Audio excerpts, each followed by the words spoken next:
Hello दोस्तों, एग्ज़ामपुर में आपका स्वागत है। मैप की क्लासेस में आपका स्वागत है। और हम लोग काफ़ी ज़्यादा पढ़ चुके हैं मैप की क्लासेस में। इंडिया का मैप और वर्ल्ड का मैप काफ़ी कुछ हम लोग पढ़ चुके हैं। फ़िलहाल चल रही है हमारी इंटरनेशनल रिलेशन की सीरीज़ वर्ल्ड मैप में, तो इसके भी काफ़ी पार्ट्स हम लोग पढ़ चुके हैं। आज हम लोग 6th पार्ट देखने जा रहे हैं और आज जो है हमारा वर्ल्ड मैप कंक्लूड हो जाना चाहिए। वर्ल्ड मैप का इंटरनेशनल रिलेशन वाला पार्ट कंक्लूड हो जाना चाहिए। तो चलिए आज देखना शुरू करते हैं हम लोग वर्ल्ड मैप के इंटरनेशनल रिलेशंस के उस पार्ट के बारे में जिसमें हम लोग पढ़ेंगे इंटरनेशनल ऑर्गेनाइजेशंस। सो बिना देर किए हुए लेट्स बिगिन। तो कल हम लोग देख रहे थे नॉन अलाइंड मूवमेंट के बारे में। नॉन अलाइंड मूवमेंट कल हम लोगों ने शुरुआत की थी इसकी, और हमने जाना था कि नॉन अलाइंड मूवमेंट जो है उसका स्थापित होने का जो पहला चरण था, तभी उसी समय इसके बीज पड़ गए थे जब एशिया अफ्रीका कॉन्फ्रेंस हुआ था बांडुंग में। कब? 1955 में। तो बांडुंग कॉन्फ्रेंस, बांडुंग कहाँ पे है? इंडोनेशिया में है। 1955 में यहाँ पे एक कॉन्फ्रेंस हुआ था जिसमें कि एशिया और अफ्रीका के कंट्रीज शामिल हुए थे। उसी समय इस नॉन अलाइंड मूवमेंट की बात की गई थी। लेकिन नॉन अलाइंड मूवमेंट की असली में स्थापना कब हुई? 1961 में, है ना। 1961 में बेलग्रेड कॉन्फ्रेंस में इसकी स्थापना हुई। और किन किन कंट्रीज ने मिलकर इसकी स्थापना की? इसकी स्थापना की इंडिया एक मिनट में पेन कलर चेंज कर लेती हूँ ताकि आपको अच्छे से दिखाई दे। इंडिया, यूगोस्लाविया,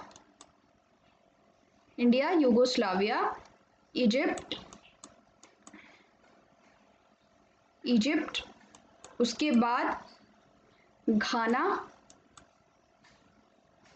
और इंडोनेशिया ने। ठीक है, तो इन कंट्रीज ने मिलकर इसकी स्थापना की। लेकिन आज की डेट में नैम में है 120 मेंबर्स। कितने मेंबर्स हैं? 120 मेंबर्स, और 27 ऑब्जर्वर स्टेट्स भी हैं। नैम का काफ़ी अच्छा इतिहास रहा है। नैम ने जो है दुनिया को एक नॉन पोलर वर्ल्ड देने में बहुत अच्छी भूमिका निभाई है।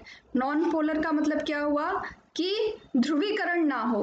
कंट्रीज जो है अमेरिका और रूस के पाले में जा रही थी, और अमेरिका या रूस के पाले में जा रही थी, और इसके कारण बहुत बड़ा खतरा था कि एक बड़ी लड़ाई हो जाए। उसको रोकने में हमेशा इंडिया द्वारा ये जो समर्थित नैम है, इंडिया की पहल पे बना जो नैम है, उसने अच्छी भूमिका निभाई। दुनिया को, खासकर डेवलपिंग कंट्रीज को अपने डेवलपमेंट पे ध्यान देने के लिए, बजाय कि किसी गुटबाजी का हिस्सा होने के। तो गुट निरपेक्ष आंदोलन या नॉन अलाइंड मूवमेंट, ये कूटनीति की दिशा में भारत की एक बहुत बड़ी पहल मानी जाती है।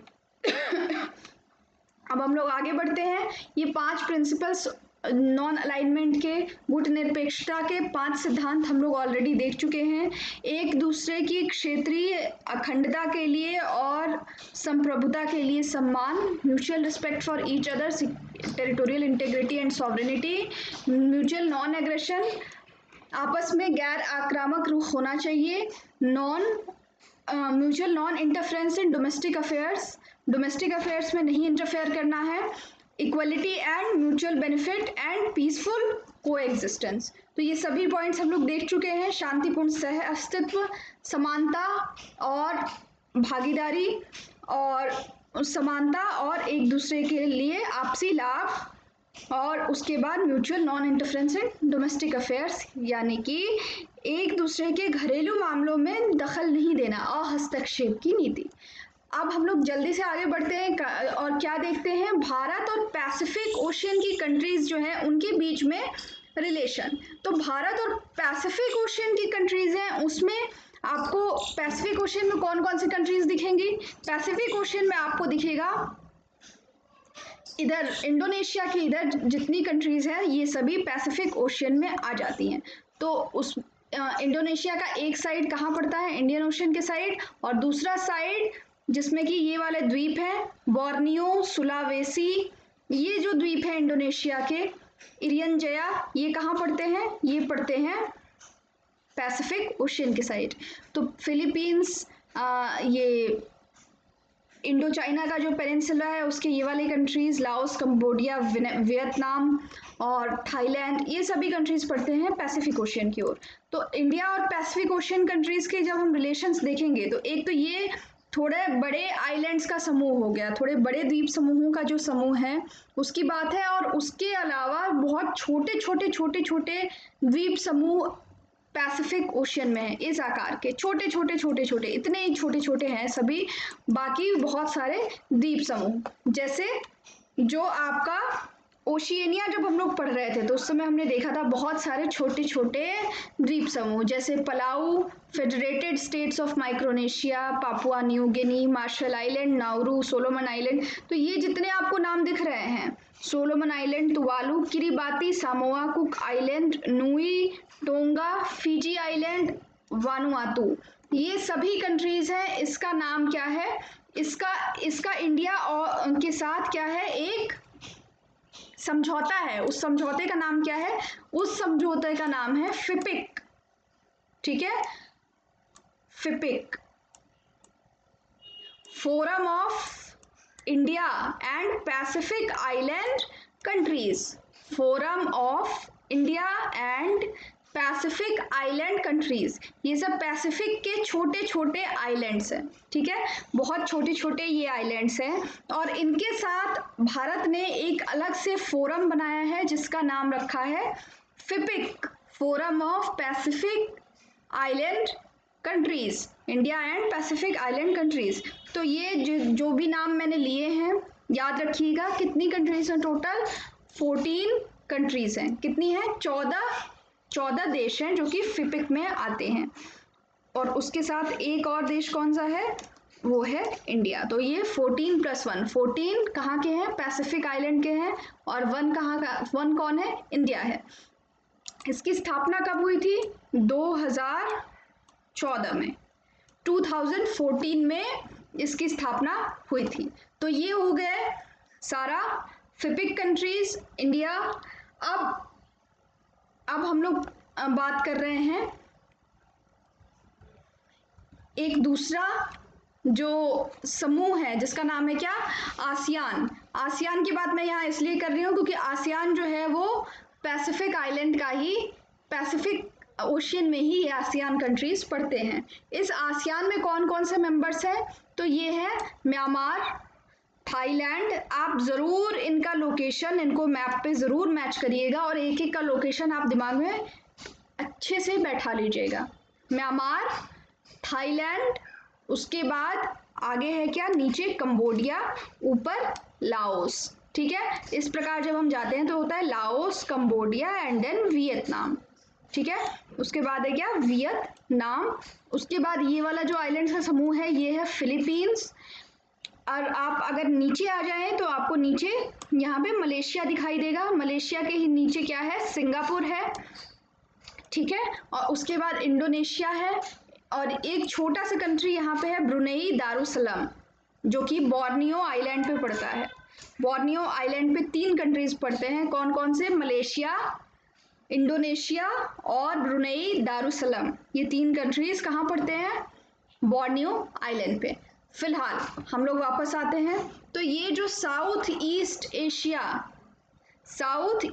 एशिया के association of south east Asian Nations, तो ये आसियान जो है, आसियान के 10 मेंबर कंट्रीज हैं। ठीक है, Myanmar, Thailand, Cambodia, Singapore, Indonesia, Malaysia, Vietnam, Laos, Philippines and Brunei Darussalam. अब उसके साथ भारत एक फ्री ट्रेड एग्रीमेंट, एक मुक्त व्यापार समझौता नेगोशिएट कर रहा था, लेकिन हाल ही में भारत ने इससे विथड्रॉ करने का फैसला किया। उसका क्या नाम था, उसका नाम था रीजनल कॉम्प्रिहेंसिव इकोनॉमिक पार्टनरशिप। ठीक है, रीजनल कॉम्प्रिहेंसिव इकोनॉमिक पार्टनरशिप। तो इस रीजनल कॉम्प्रिहेंसिव इकोनॉमिक पार्टनरशिप में आसियान प्लस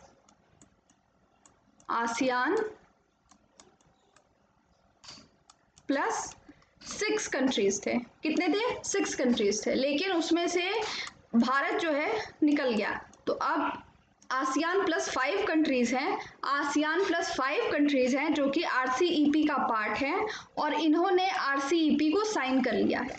आरसीईपी को साइन करने का क्या अर्थ होगा कि ये कंट्री जो है आपस में ड्यूटी फ्री व्यापार कर सकेंगे, ठीक है, ड्यूटी फ्री ट्रेड कर सकेंगे, ठीक है, बिना शुल्क के व्यापार कर सकेंगे।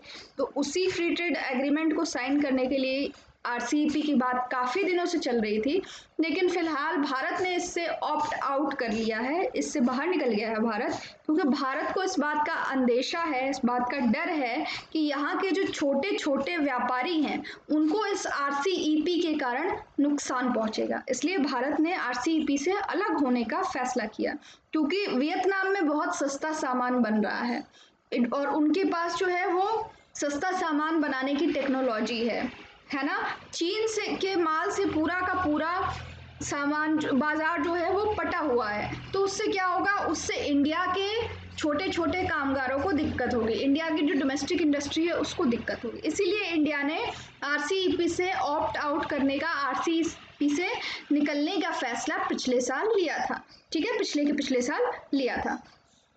फिलहाल आरसीईपी में कितनी कंट्रीज हैं? तो आरसीईपी में आसियान प्लस 5 कंट्रीज हैं। कौन से हैं वो आसियान प्लस 5 कंट्रीज? तो एक हो गया चीन, दूसरा हो गया जापान, तीसरा हो गया ऑस्ट्रेलिया, चौथा हो गया क्या, न्यूजीलैंड,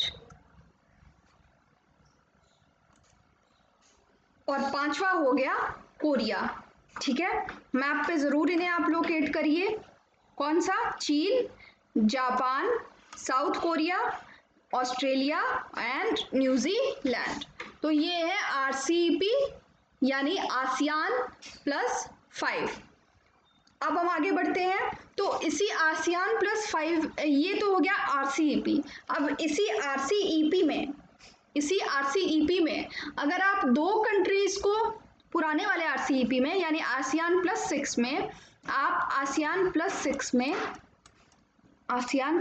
में दो कंट्रीज को और जोड़ दें, ठीक है, +2, तो ये हो जाता है क्या, east Asia summit, east Asia summit, ठीक है। तो ये जो ईस्ट एशिया समिट है, इसमें EAST है, EAST, ईस्ट एशिया समिट। इसमें आसियान प्लस 6 +2 कौन से है? +2 है कौन से? रशिया, ठीक है, रशिया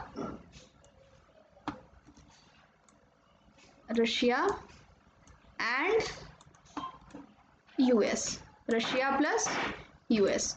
तो ये हैं टोटल कंट्रीज जो कि किसके पार्ट है? ईस्ट एशिया समिट के। उसके अलावा आसियान प्लस 3 भी था। सबसे पहले वो कंट्रीज आसियान प्लस 3 में कौन सी थी? जिनके साथ सबसे पहले आसियान ने ट्रेड डील का नेगोशिएशन किया था, ठीक है। तो आसियान प्लस 3 कंट्रीज जो हैं वो कौन कौन से थे? वो थे चाइना, जापान और साउथ कोरिया, ठीक है, चाइना, जापान और साउथ कोरिया।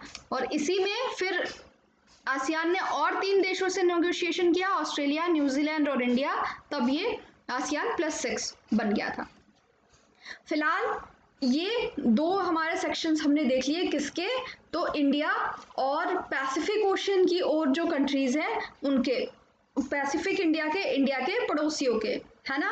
अभी दो चीजें क्या देखी हमने? ASEAN plus 6, ASEAN plus 3, East Asia Summit and FIPIC, right. तो अभी फिलहाल हम लोग फिर से आगे बढ़ते हैं और इंडियन ओशियन के ही कुछ रीजनल ऑर्गेनाइजेशंस की बात करते हैं। तो सबसे पहले तो है बिम्स्टेक। बिम्स्टेक में क्या शामिल है? बिम्स्टेक में है भारत और उसके बाकी पड़ोसी देश, India, Nepal, Bhutan, Bangladesh, Myanmar, Thailand and Sri Lanka, ठीक है। इंडिया और उसके राइट साइड के सारे मेंबर्स हैं, ठीक है। पाकिस्तान नहीं शामिल है, मालदीव्स नहीं शामिल है, लेफ्ट साइड वाले नहीं शामिल है, राइट साइड वाले छोटे छोटे जो नेबर्स हैं वो हैं बिम्स्टेक में। इसका पूरा नाम क्या है? Bay of Bengal Multi Sectoral and Technical and Economic Cooperation. ठीक है, तो ये बिम्स्टेक कंट्रीज जो हैं, बिम्स्टेक कंट्रीज, इसमें भारत पे डिपेंडेंट हैं ये कंट्रीज। और बिम्स्टेक कंट्रीज की शुरुआत कब हुई थी? तो ये हुई थी 1997 में। कब हुई थी? 1997 में, through Bangkok declaration. Bangkok declaration.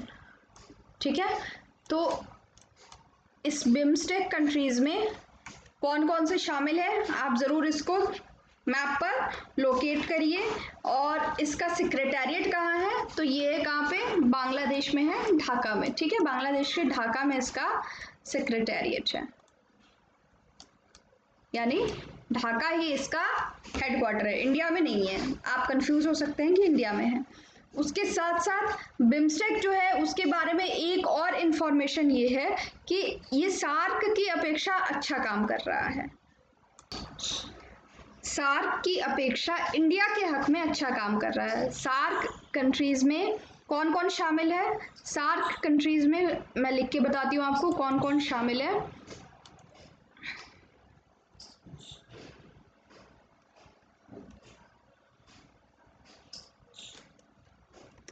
तो सार्क कंट्रीज में शामिल है ये BBIN जो कंट्रीज है, Bangladesh, Bhutan, India, Nepal.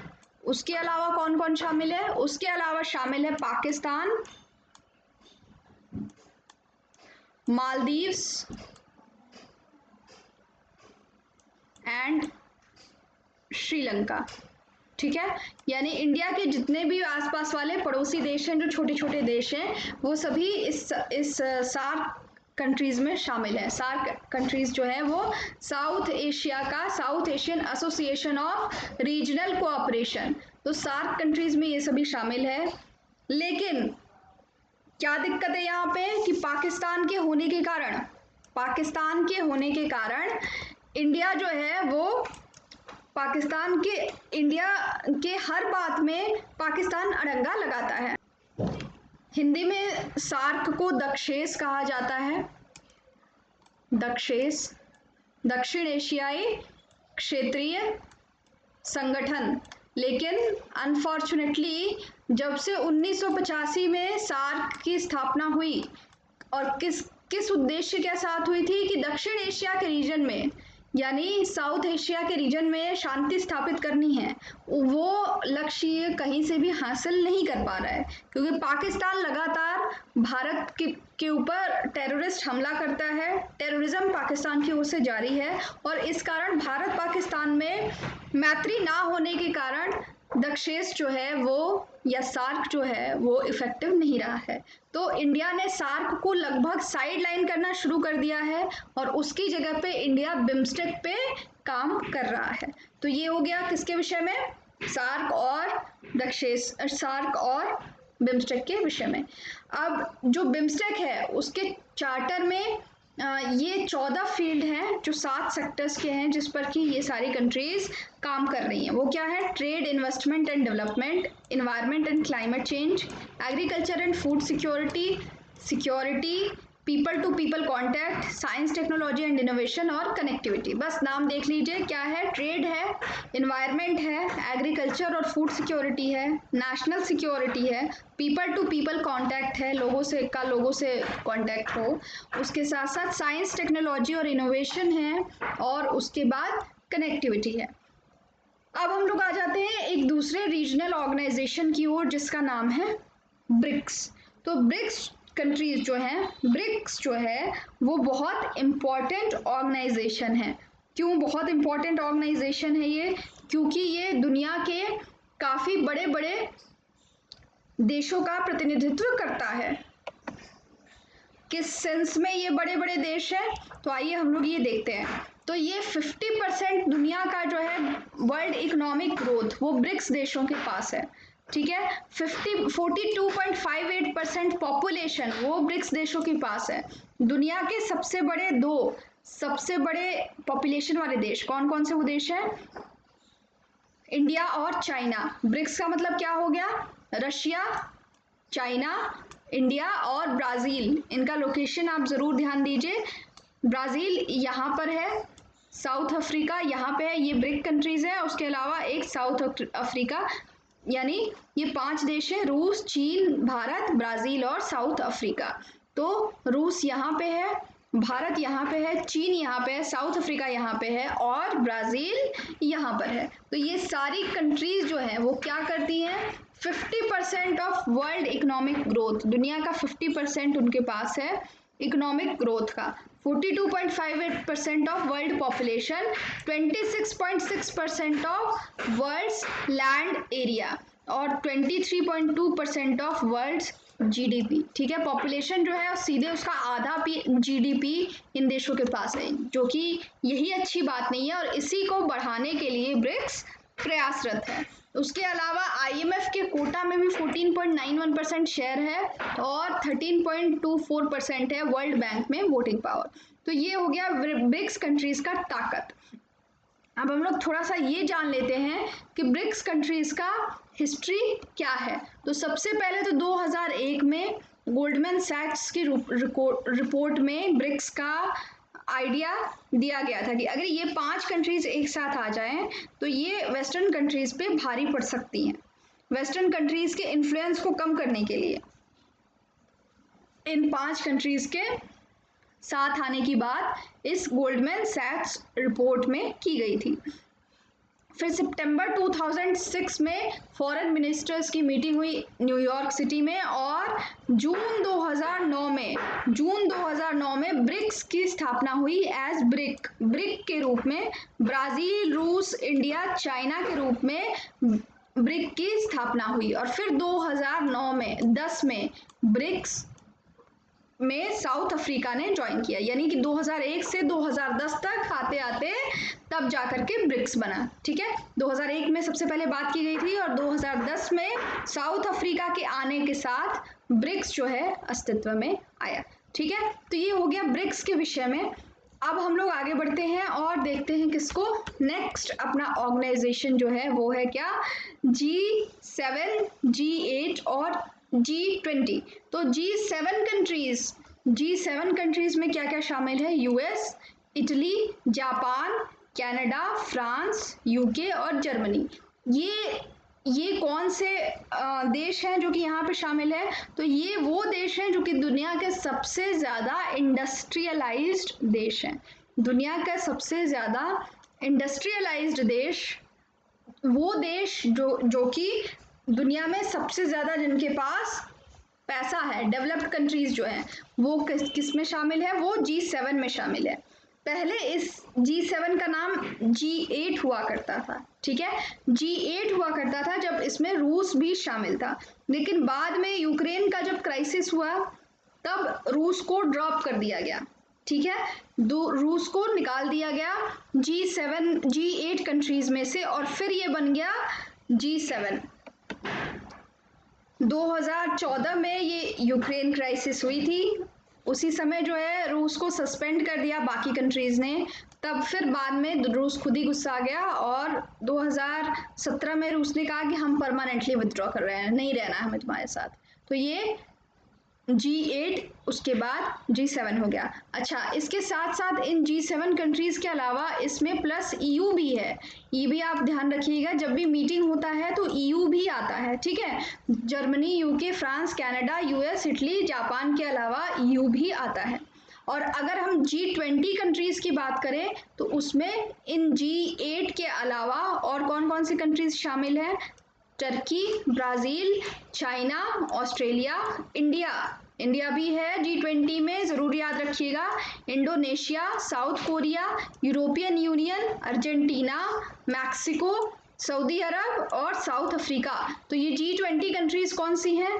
G20 countries वो हैं जो कि दुनिया के 90% वर्ल्ड जीडीपी का प्रतिनिधित्व करती हैं। G7 कंट्रीज जहां 58% ऑफ ग्लोबल वेल्थ का प्रतिनिधित्व करती हैं, 58%, ठीक है। जबकि G20 कंट्रीज जो हैं वो कितने का करती हैं, 90% का, ठीक है। 90% दुनिया का जो वेल्थ है, 90% वेल्थ है कहाँ पर, G20 कंट्रीज के पास है, ठीक है। तो ये सारी कंट्रीज जो है एक साथ आई और इन्होंने एक ही फोरम बनाने की बात की ताकि वो एक मंच पर आ सके और कैसे और ज़्यादा डेवलप करना है इसकी बात कर सके। इसके अलावा है एक G77, क्या है, G77। इस G77 में कितनी कंट्रीज हैं, 134 कंट्रीज हैं। जहां पर G7 में जितना नंबर लिखा है उतनी ही कंट्रीज हैं और प्लस एक EU है। G20 में जितना नंबर लिखा है उतनी ही कंट्रीज हैं EU को लेकर के, लेकिन G77 में 134 कंट्रीज हैं। और ये कौन सी कंट्रीज हैं, ये डेवलपिंग कंट्रीज हैं। दुनिया की सारी डेवलपिंग कंट्रीज एक साथ आई कि हमारी दिक्कतें एक जैसी हैं, हमारी ज़रूरतें एक जैसी हैं और हमें जो है एक साथ मिलकर के ज़्यादा निगोशिएट करना होगा, है ना। यूनाइटेड नेशंस में अगर हमें निगोशिएट करना है तो हमें अपनी वॉइस को और तगड़ा बनाना होगा। तो उसी क्रम में इन G77 कंट्रीज का निर्माण हुआ। कितनी कंट्रीज है उसमें, 134 कंट्रीज है, ठीक है। अब इसके अलावा जी कंट्रीज की बात की जाए जिनका नाम जी से शुरू हो रहा है, तो एक और आपको इम्पोर्टेंट ग्रुपिंग देखने को मिलेगा जिसका नाम क्या है, G4। तो ये G4 कंट्रीज कौन सी हैं, ये चाहती हैं कि यूनाइटेड नेशंस के सिक्योरिटी काउंसिल में इन कंट्रीज को क्या मिले, परमानेंट सीट दी जाए, क्योंकि ये ऐसा दावा करती हैं कि हम काफ़ी पॉपुलस कंट्रीज हैं, हम काफ़ी ज़्यादा जीडीपी वाली भी कंट्रीज हैं, फिर भी हमें रिप्रेजेंटेशन नहीं दिया गया है। तो इन G4 कंट्रीज में कौन कौन शामिल है, Brazil, Germany, India and Japan. Brazil,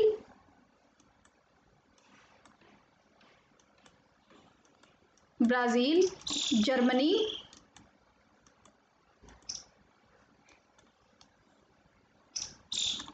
India and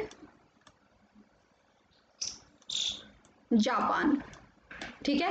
ये कंट्रीज क्या चाहती हैं कि हमें यूनाइटेड नेशंस में परमानेंट सीट प्रदान की जाए, लेकिन इन्हीं को अपोज करने वाला एक दूसरा ग्रुप है जिसका क्या नाम है, कॉफी क्लब। तो ये कॉफी क्लब की जो कंट्रीज हैं वो G4 कंट्रीज की दुश्मन हैं। वो कह रही हैं कि नहीं, इन कंट्रीज को शामिल नहीं किया जाना चाहिए, सबके दुश्मन अलग अलग हैं, ठीक है। जैसे जर्मनी का दुश्मन कौन कौन है, तो जर्मनी के दुश्मन है स्पेन, और स्पेन के साथ साथ इटली, ठीक है। इंडिया का दुश्मन कौन है, इंडिया का दुश्मन है इसमें पाकिस्तान, ठीक है। उसके बाद और कौन सी कंट्रीज हैं इसमें, जैसे अर्जेंटीना ब्राज़ील का दुश्मन है, वो चाहता है कि ब्राज़ील को शामिल नहीं किया जाए। ऑस्ट्रेलिया जापान का दुश्मन है, वो चाहता है जापान को शामिल नहीं किया जाए। कनाडा और साउथ कोरिया ये सारी की सारी डेवलपिंग कंट्रीज के दुश्मन है कि भाई इनका कहना है कि ये डेवलपिंग कंट्रीज जो हैं वो हमारे एड्स पे पल रहे हैं, हम उनको पैसा देते हैं, हम उनको सहयोग प्रदान करते हैं, और यूनाइटेड नेशंस के सिक्योरिटी काउंसिल में अगर उनको परमानेंट सीट दे दिया गया तो फिर उन हमसे ज़्यादा से तो उनका हो जाएगा। तो इसीलिए ये सारी कंट्रीज जो हैं वो G4 कंट्रीज का विरोध कर रही हैं। तो ये हो गई किसके विषय में बात, जो जी से जो स्टार्ट थे कंट्रीज उनके बारे में। अब हम लोग आगे चलते हैं और एक और इंटरनेशनल ऑर्गेनाइजेशन, एक और इंटरनेशनल संगठन देखते हैं हम लोग, जिसका नाम क्या है, SCO यानी Shanghai cooperation organisation, Shanghai cooperation organisation. लेकिन एक इंटरेस्टिंग बात है, इंटरेस्टिंग बात क्या है कि इसका नाम है शंघाई कोऑपरेशन, लेकिन ये इसका हेडक्वार्टर कहाँ पे है, हेडक्वार्टर है बीजिंग में। कहाँ पे हेडक्वार्टर, बीजिंग में, ठीक है, बीजिंग में हेडक्वार्टर है। और इस एससीओ के शंघाई कोऑपरेशन ऑर्गेनाइजेशन के मेंबर्स कौन कौन से हैं? तो रूस यहाँ पे, कजाकिस्तान तीसरे नंबर पे कौन है? उज्बेकिस्तान, चौथे नंबर पे कौन है? किर्गिस्तान, और फिर पांचवें नंबर पे कौन है? ताजिकिस्तान। इसी सेंट्रल एशिया की स्तान कंट्रीज में इधर तुर्कमेनिस्तान है, वो भाग नहीं है एससीओ का। ठीक है, कौन सा देश है जो कि एससीओ का भाग नहीं है? उसका नाम है तुर्कमेनिस्तान। ठीक है, बाकी सारी जो स्तान वाली कंट्रीज है ना, कजाकिस्तान, उज्बेकिस्तान, किर्गिस्तान, ताजिकिस्तान, ये सारी सेंट्रल एशिया की कंट्रीज एससीओ की मेंबर हैं। उसके अलावा कौन है? पाकिस्तान, इंडिया और चाइना। तो याद रखने योग्य आपको बात यही है कि तुर्कमेनिस्तान मेंबर नहीं है, बाकी सारी कंट्रीज हैं।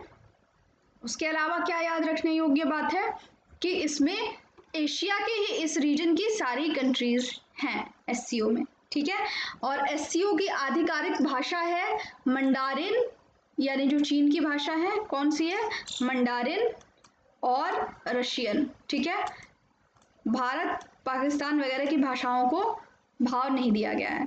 यहाँ पे मंडारिन और रशियन ये दोनों एससीओ की भाषाएं हैं, एससीओ की ऑफिशियल लैंग्वेज है, आधिकारिक भाषाएं हैं। ठीक है, अब एससीओ के विषय में और क्या बात जाननी है हमें कि इसकी स्थापना कब हुई थी? इसकी स्थापना हुई थी 2001 में। ठीक है, 2001 में इसकी स्थापना हुई थी और इसमें 42% ऑफ वर्ल्ड्स पॉपुलेशन है। दुनिया का 42% पॉपुलेशन कहाँ पे है? एससीओ कंट्रीज के पास है।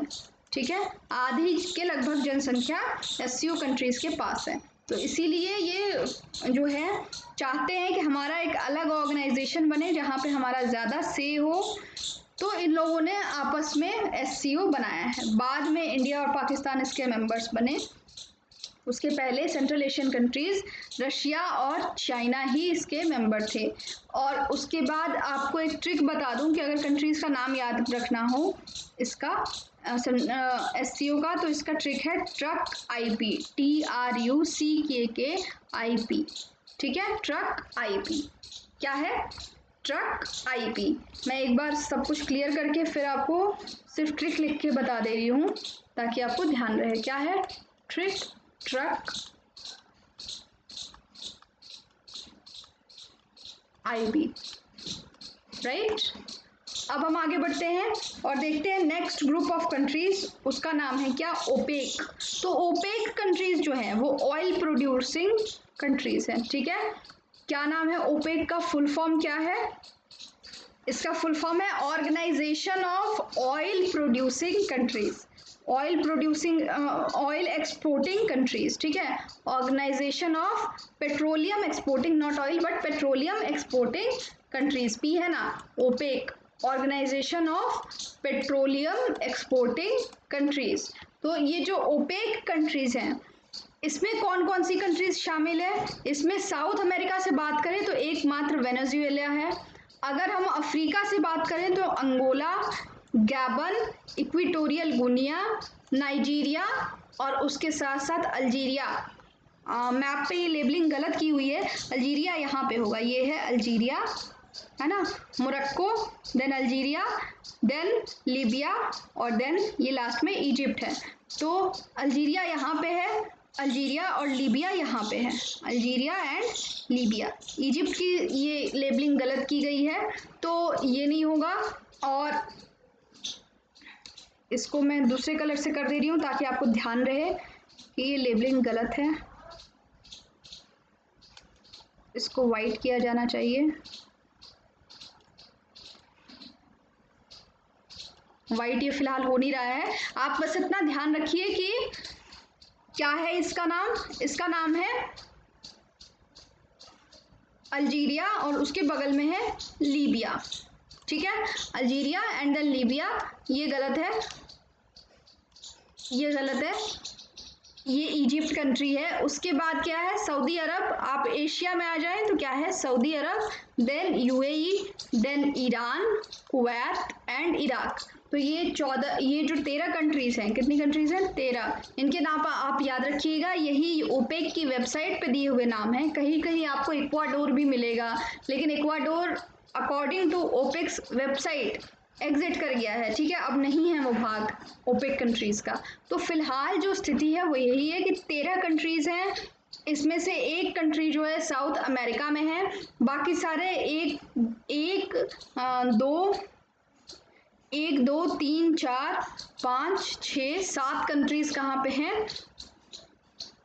अफ्रीका में है, और बाकी सारी कंट्रीज कहाँ पे हैं? एशिया में है। तो ये हो गया ओपेक कंट्रीज के विषय में।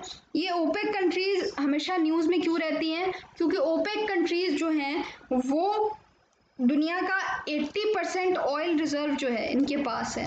कितना है?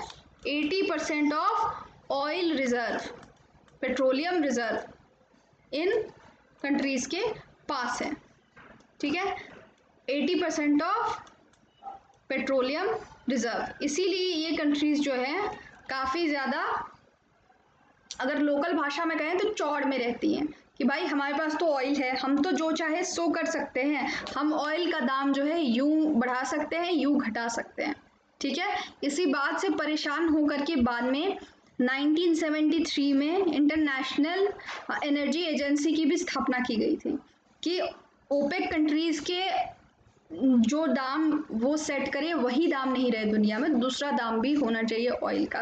अब ओपेक कंट्रीज का प्रभाव जो है ख़त्म हो रहा है, कम हो रहा है। क्यों कम हो रहा है?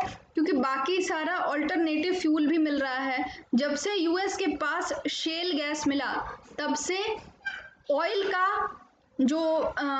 का जो महत्व है वो कम हो रहा है, क्योंकि शेल गैस से हम लोग आराम से फ्यूल निकाल सकते हैं। उसके अलावा रिन्यूएबल एनर्जी पे भी काफ़ी ज़्यादा काम हो रहा है, न्यूक्लियर एनर्जी पे भी काफ़ी ज़्यादा काम हो रहा है। तो तब से ओपेक कंट्रीज़ का चौड़, लोकल भाषा में अगर हम कहें तो चौड़ कम हो रहा है। इसके अलावा बाकी कंट्रीज़ जो हैं वो भी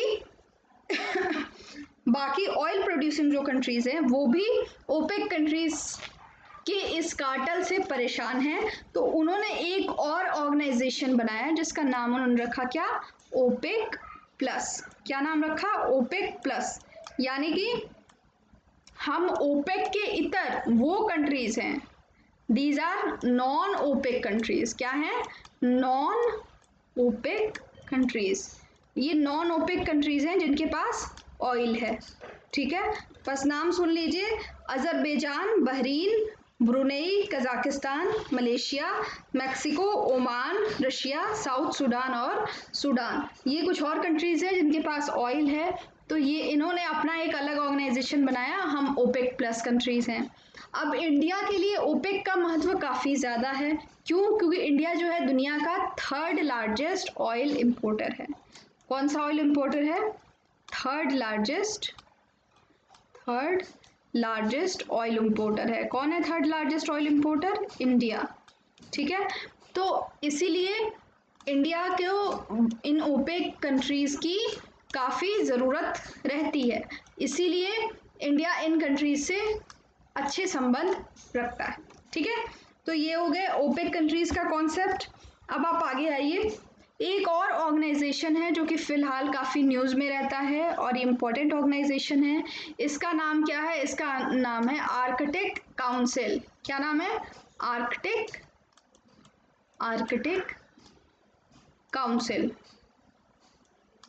राइट? Arctic council. तो इस आर्कटिक काउंसिल में कौन कौन से कंट्रीज शामिल है? इसमें शामिल है वो कंट्रीज जो कि आर्कटिक सर्कल पे पड़ते हैं। कहाँ पड़ते हैं? आर्कटिक सर्कल पे, ठीक है। आर्कटिक सर्कल क्या है? ये 66 डिग्री 30 मिनट 66 डिग्री 30 मिनट का जो आपका अक्षांश है, 66 डिग्री 30 मिनट का जो लैटिट्यूड है, उस पे स्थित जो भी कंट्रीज हैं वो उनका समूह है। तो ये कंट्रीज कौन कौन सी हैं जो कि 66.5 पे स्थित हैं? तो एक है रूस, दूसरा कौन है? यूएस अलास्का के माध्यम से, तीसरा है कनाडा, चौथा है डेनमार्क ग्रीनलैंड के माध्यम से, 5वां है क्या, आइसलैंड।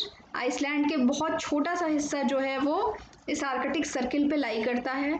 उसके बाद क्या है, नॉर्वे, स्वीडन और फिनलैंड, NSF कंट्रीज है ना। तो ये जो कंट्रीज हैं 1 2 3 4 5 6 7 8, ये 8 कंट्रीज जो हैं वो आर्कटिक काउंसिल का भाग हैं।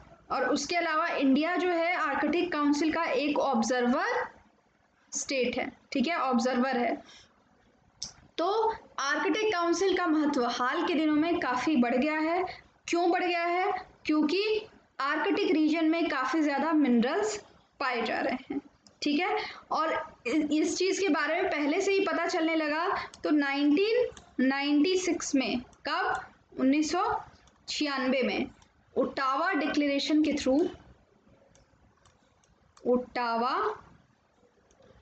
डिक्लेरेशन, ओटावा कहाँ पे है,